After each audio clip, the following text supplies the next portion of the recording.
Kevin, you're gonna hear some things tonight that you're not familiar with. Those things are called punchlines. Welcome to Mojo Core, and today we're looking at the funniest moments from Netflix's The Roast of Kevin Hart. Yeah, tonight I dress like your idol Eddie Murphy because he's not coming. Number 10. Tom Brady's Vengeance. Usher set a tone for the evening with a diss track, taking lyrical shots at Hart's stand-up, size, and status as a sellout. Watching Kevin ain't the same for nobody. What the f*** you know, you commercial, had to do a roast, cause them jokes ain't cracking like they used to. Look at what money does to you, yeah. Hart kicked Usher and his cherries off the stage. Reclaiming the spotlight, Hart reflected on the roast of Tom Brady, which he hosted back in 2024. Hart still had some choice words left over for the former NFL quarterback. Tom sat there the whole time with the white man face. Went on radio stations after, what is that about me? I can't believe. He wasn't the only one with unfinished business, as Brady himself returned to settle the score. Gifting Hart a mini jersey, Brady argued that the roast had downgraded, going from an MVP to the star of 2 ride-along movies. Did you hear they're apparently making a third? At least Brady didn't insult Hart's wife, Aniko Parrish, although he wasn't above hitting on her. Kevin, you took a lot of shots at my family during my roast. But I'm too classy to go after your beautiful wife. Where am I? What's up, girl? Number 9. Jeff Ross, Discount Eddie. Eddie Murphy ain't available for your roast? No worries, Jeff Ross can always squeeze into that red leather suit and dance to the Beverly Hills Cop theme. Things got raw with the Roastmaster General, who ignited a shocked response with a joke about Pete Davidson's late father.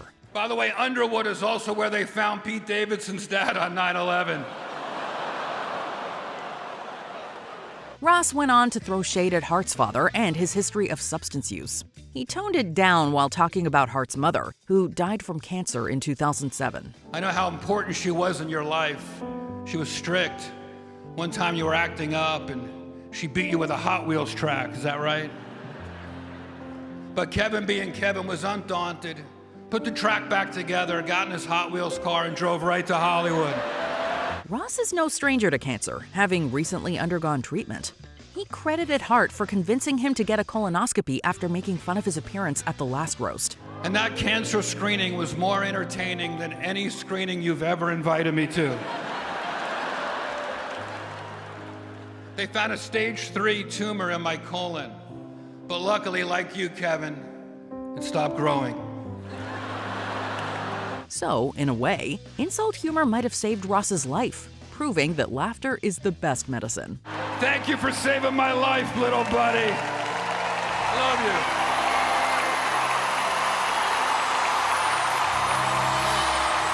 you. Number 8. MC Shane Gillis. Shane Gillis took on hosting duties, meaning no subject was off limits. This included jokes about AIDS and Cheryl Underwood's husband taking his own life. Actually, Gillis found a way to bridge both of those jokes. Golden State Warriors sounds like a nickname they had for people who died of AIDS in the 1980s. The Golden State Warriors logo is a bridge. Don't show that to Cheryl's husband. Even when a joke didn't land, Gillis always has a self-deprecating way of making it work, depending on how easily offended you are. A particular comment about Hart and a bonsai tree possibly triggered the most uncomfortable moment of the night. That was 3 weeks of deliberation on that joke. The audience didn't seem sure how to react, but Hart thought it was so funny that he shook Gillis's hand. Gillis was equally brutal toward his fellow roasters, especially Chelsea Handler, calling her a Zionist and claiming she had dinner with Jeffrey Epstein, among other controversial figures. Chelsea Handler went to dinner at Jeffrey Epstein's house in 2010.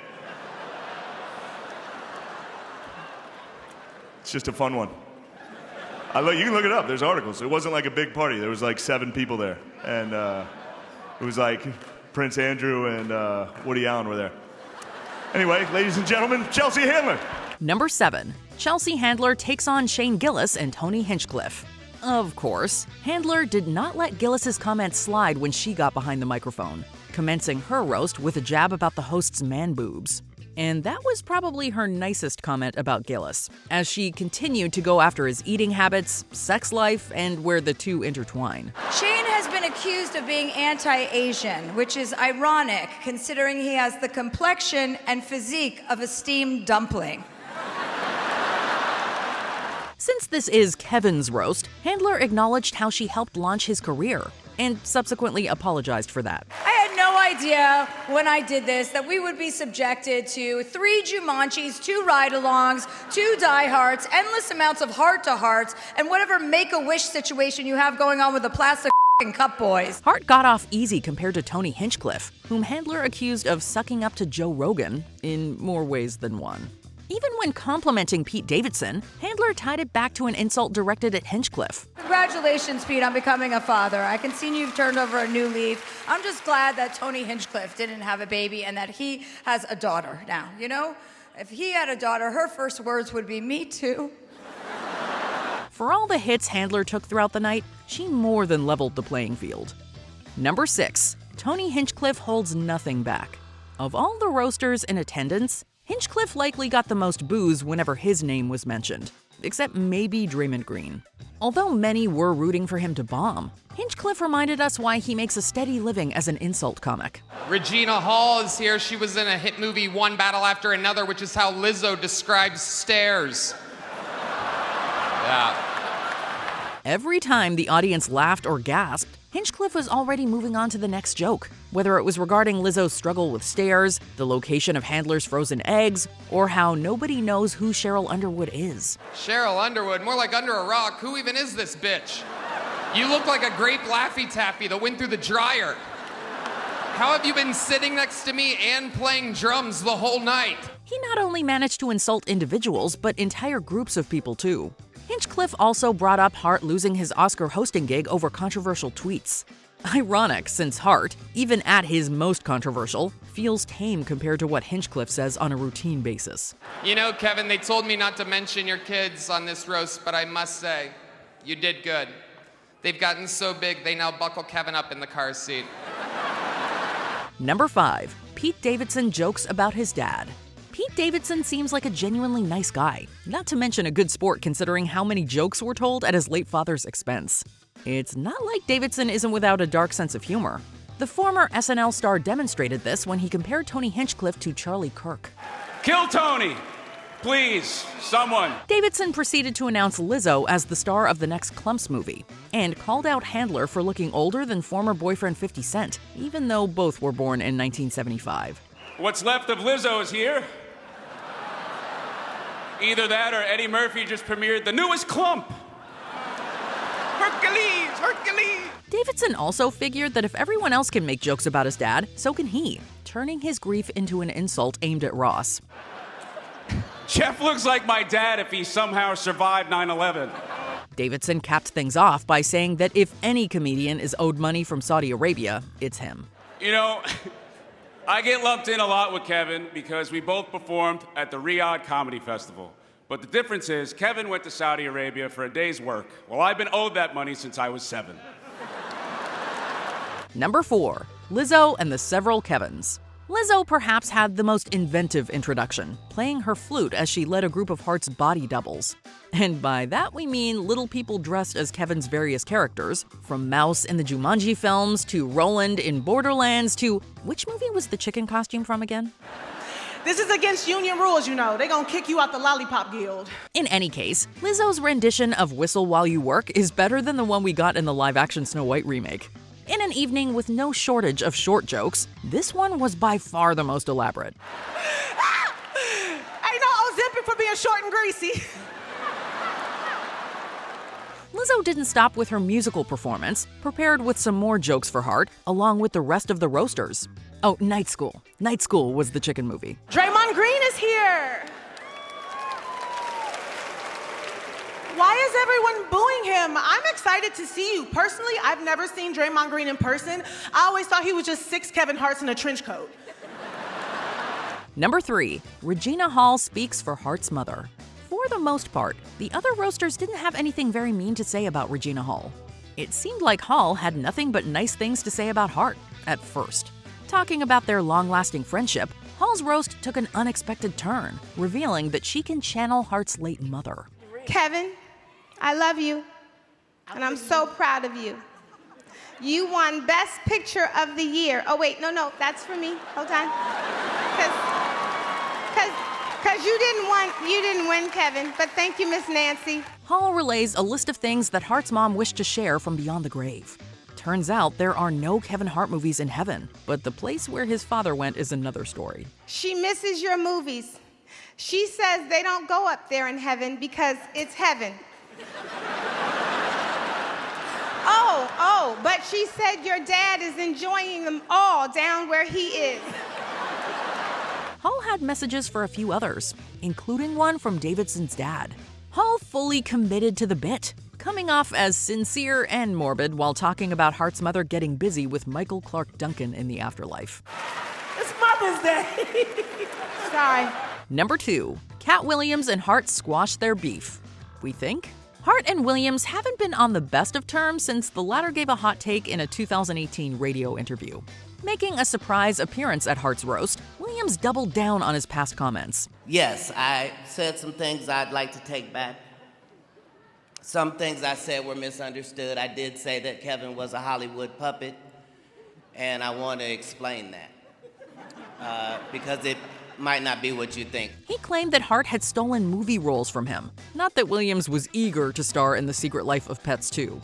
But at some point, you've got to look yourself in the mirror and say, do I really want to have beef with the rabbit Snowball from The Secret Life of Pets 2?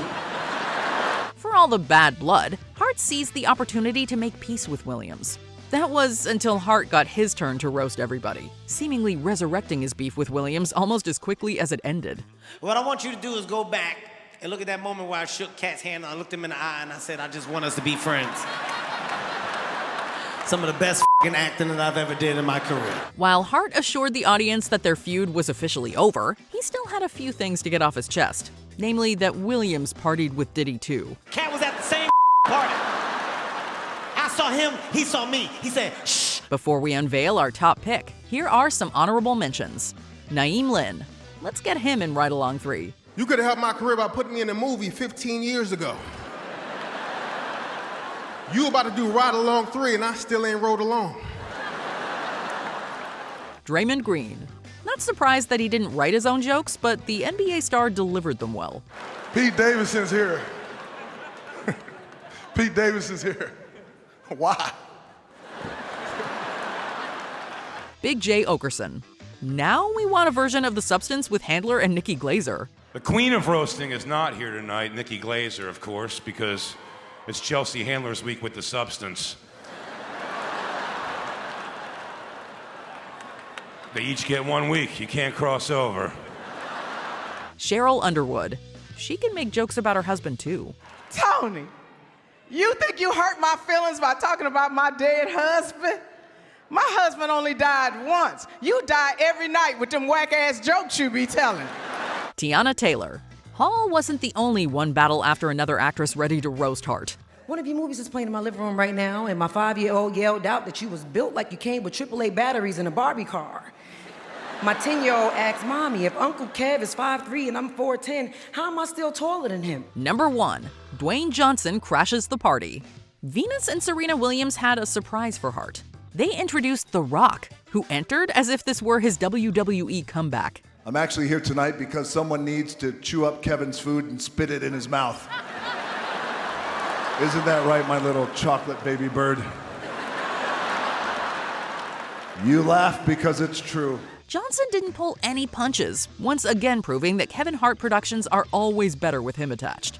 While Johnson was brutal across the board, he saved the best jokes for Hart, offering to show his wife what it's like to be with a real man. Hey, Nico. I'm just gonna say, how about later on tonight, you and I, together, we'll open up a bottle of tequila and, we... Stop squirming, Kevin. Don't look at me like that. The roast seemingly built to a heartfelt moment as Johnson reflected on how he and Hart both lost their fathers, until he compared photos of them. Johnson nonetheless assured Hart that he loved him, so much so that he got a tattoo in his honor. Let's just say it's on a body part that rhymes with rock. Yeah, life size, too. Kevin, I want to show you really quickly. What did you think was the funniest moment from the Kevin Hart roast? Let us know in the comments.